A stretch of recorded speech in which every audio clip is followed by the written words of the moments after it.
What's going on, everybody? This is Preston here, and welcome back to another episode of In the NASCAR. And in today's In the NASCAR video, I am going to be talking about two topics that have one involving fines and one involving silly season. So first off, let's start off with the fines that happened in the NASCAR Craftsman Truck Series.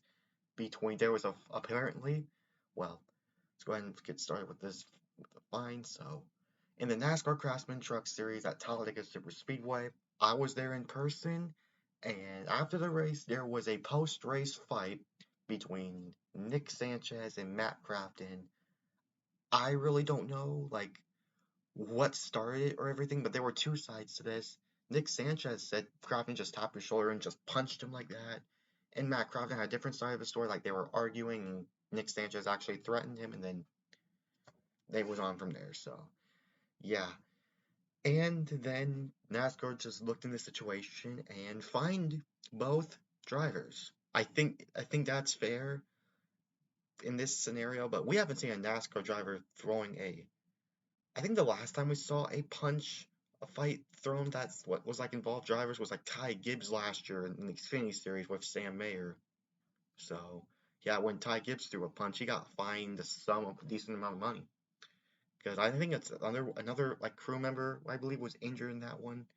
So yeah, but yeah, Matt Crafton and Nick Sanchez went at it and caused a very big fight. I don't know, like that. I think Matt Crafton was even out of his fire suit as well. I mean, it was plenty. I think it was plenty of time as well. So yeah, and then Nick Sanchez apparently sent a threat to Matt Crafton. He said he's going to, you know what? So yeah, he's basically sent a threat. I'm not going to say it specifically, but you can go watch the video. I'll put the link in the description so you can watch it.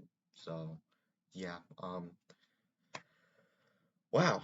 So that was crazy. So Matt Crafton was ended up fining $25,000. Nick Sanchez, he only fined like 5,000 for what he said. So for what I believe he said. So yeah, but Matt Crafton, man, I think it was because of the fact he punched him and there was blood coming off of of Nick Sanchez's face. So yeah, just wow, wow, wow, wow. That was crazy. I watched the video and that was crazy. I think another driver was holding Nick Sanchez back. I don't know who, but I think it was Corey Roper. I'm not sure. I think it was Corey Roper that might have pulled him back, but yeah, guys. Wow. Just wow, what a post-race altercation that was. So, yeah, what a post-race altercation. Crafton and Nick Sanchez getting fines, but for Nick Sanchez, this doesn't hurt his championship hopes. He still has Homestead, and yeah, you want to know, and if you want to know what might have led to this fight, or what might have led to this was Nick Sanchez and Matt Crafton getting together on the racetrack and causing that big wreck involving Greg Van Alst, and that triggered that last big wreck at the end of the Truck Series race. So yeah, that's what happened. That's what started this altercation. And then Matt Crafton actually went into Nick Sanchez's pit box. So yeah, and then that's really it. If you want to know my take on this, it's hard to judge here. It's really hard to judge. So I don't really have that much thoughts on this because I don't really know the full story of what happened. I can't really judge anyone for this. And on the track was just a racing deal. And it's the final laps of the race, so it's just racing. It's super speedway racing in my opinion. So yeah. But now let's get to the big silly season news. Hallie Deagen, she's currently in the truck series driving a 13th Thor Sport truck, and she's moving up to the Xfinity series driving for AM Racing in the number 15 car, which, guys, I have a feeling this is like the right move because Hallie Deagen, her first Xfinity start, finished in the top 20. So, I mean, I don't really expect her to do much this next season, but something tells me she's going to get a top 20 points finish in the Xfinity series next season. I mean, look at Harrison Burton. What he did. He didn't do good in the truck series, but when he went up and do Xfinity, he won a few races. I don't expect Hallie Deagen to do that. I think she's gonna run maybe like in the top 20 to top 25, be consistent on equipment and stuff like that.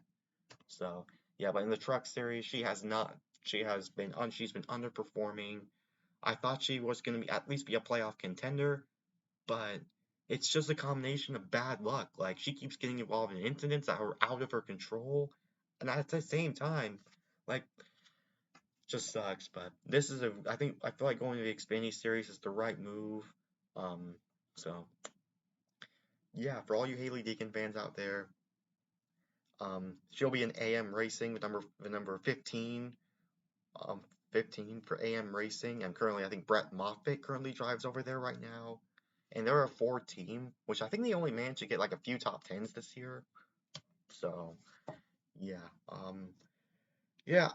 I don't expect Haley Deegan to make the playoffs next year. I think she's gonna finish maybe 18th in points next year. I Around the 15th to 20th place range is where I expect her to finish in points next year.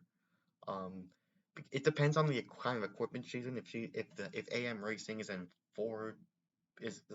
more Ford equipment, then she could practically do better. So yeah, but if not, she'll probably be around the 20th in the mid 20s. So yeah, I don't really expect her to do much, but I have a feeling she might get at least a couple of top 10 finishes. So yeah, what do you guys think about these topics I talked about? Let me know in the comments. And anyways, this is Preston signing off. Peace.